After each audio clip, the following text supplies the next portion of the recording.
જે લોકો ધ્યાન से सुनना,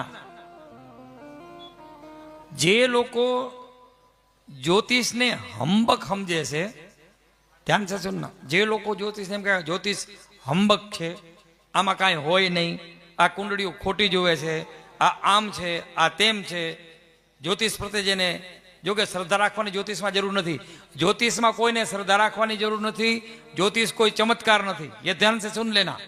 ज्योतिष एक गणित है, ज्योतिष एक विज्ञान नो भाग है, ये मैं दावे के साथ कह सकता हूं કે તમે એની અંદર અનુભવ કરો ભૃગુ સંહિતા મુજબ, એટલે જ્યોતિષની કડીએ કડી પળે પળ તમને ખબર પડે કે આ ગ્રહ અહીંયા છે, આ ગ્રહ અહીંયા છે, અને આવો પણ એ બધું હું તમને ના કહું, કેમ કે એ પછી મારે આ યુટ્યુબ લાઈવ ઘણા બધા જોતા હોય, એટલે પછી કોઈક શીખી જાય તો મારી પાસેથી, એટલે એ ના કહું, પણ જે કુંડળી જોવું ત્યારે હું એમને કહું કે આ વસ્તુ આમ છે, એટલે આ જે હંબક માને છે ને કે આ વસ્તુ નથી, એવા લોકો માટે આ છે, તમારા માટે નથી। એવા એક આપણી વચમાં એક ભાઈ વ્યા છે, એમને મેં કીધું આ વસ્તુ સાચી છે કે હા બાપુ 100% સાચી, આપણે મેં કીધું બધાની સામે કહેવાનું છે, કેમ કે આ જગતને સાચું બતાવવું છે ને, હનુમાનધામ સત્યના માર્ગે હાલે છે, અસત્યના માર્ગે નહીં। અને એ ભાઈએ કીધું કાંઈ વાંધો નહીં બાપુ છે, એમાં શું વાંધો, મને બોલાવજો તમે તમારે। મેં કીધું આ વાત હું બોલું સાચી હોય તો જ, એ કે હા બાપુ, તો એવા જો હાજર હોય, નીકળી ન ગયા હોય તો અનિલભાઈ છે થાણાવાલા, અનિલભાઈ થાણાવાલા છે, અહીંયા મુંબઈથી આવે છે, હે તો આવો, હાજર હોય તો। ક્યાં છે આવડી ગળદીમાં ગોતવા કેમ, આવો આવો અનિલભાઈ, આવો અનિલભાઈ, આવો તમે તમારે આવો અનિલભાઈ। આ અનિલભાઈ પહેલી વાર જ આવે છે, અમે બે બહુ લાંબી ચર્ચા કરી, આવો અનિલભાઈ, આવો આવો, પધારો પધારો।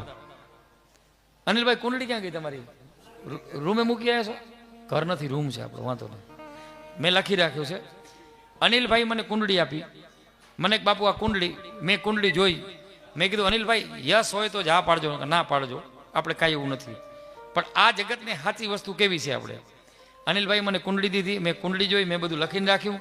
અનિલભાઈ થાણા મુંબઈથી આવે છે, તેમના પપ્પાની કુંડળી જોઈ, એમના બાપુજીની કુંડળી જોઈ કે અમારા બાપુજીની કુંડળી છે, મેં એમના બાપુજીની કુંડળી જોઈ, કુંડળી જોઈ અનુભવ કર્યો, અંદર જોયું તો રાહુના હિસાબે એમની કુંડળીમાં પિતૃદોષ આવે છે। હવે પિતૃદોષ આવે છે અને એમાં પણ કોઈ અસત્ય કે ગયેલો જીવ છે, અને એ જીવ પણ સ્ત્રી જાતિ છે, અને એને કોઈ હિંસક પ્રાણીઓએ મારી નાખેલો છે। આટલો મેં અનુભવ કર્યો, તરત જ એમણે વાત કરી કે બાપુ તમે સાચા છો, મારી જે બેન અને હા એમના ફઈ એટલે એમના બાપાના બેન હતા, સાચી વાત છે તમારી, એ જંગલમાં રાત્રે નીકળી ગયા અને હિંસક પ્રાણીઓ દ્વારા એમનું મૃત્યુ થયું, આ વાત સાચી?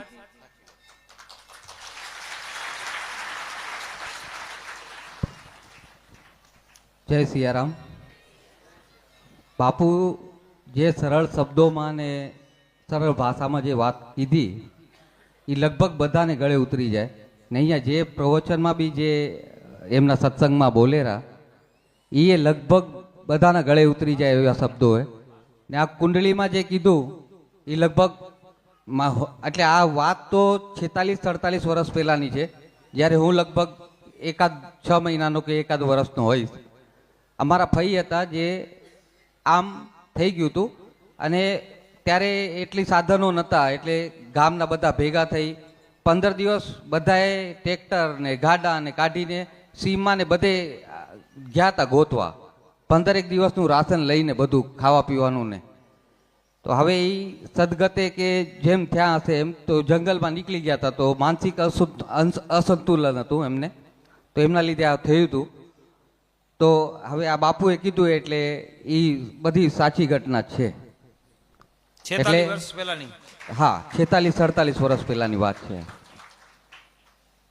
બોલો આ વાત સાચી? હવે આવું જ્યાં જ્યોતિષ જોવાતું હોય ને, હું તમારે પ્રેમથી ઈ કે ને કે આ કરો એટલે કરવાનું, અને એનું ફળ મળે। અને મેં અનિલભાઈને દાવા સાથે કીધું અનિલભાઈ તમે આટલું ખાલી કરજો, ગેરંટી મારી તમારા બધા જ પ્રશ્ન સોલ્વ। બાપુનું નામ એટલે ભાનુ, ભાનુ એટલે સૂર્ય, જેમ સૂર્ય આપને પ્રકાશ આપે છે ને, એમ અમારા જીવનમાં અને આપણા બધાના જીવનમાં લગભગ બાપુ એવો જ પ્રકાશ આપે છે. બાપુને જય સિયારામ. વાહ.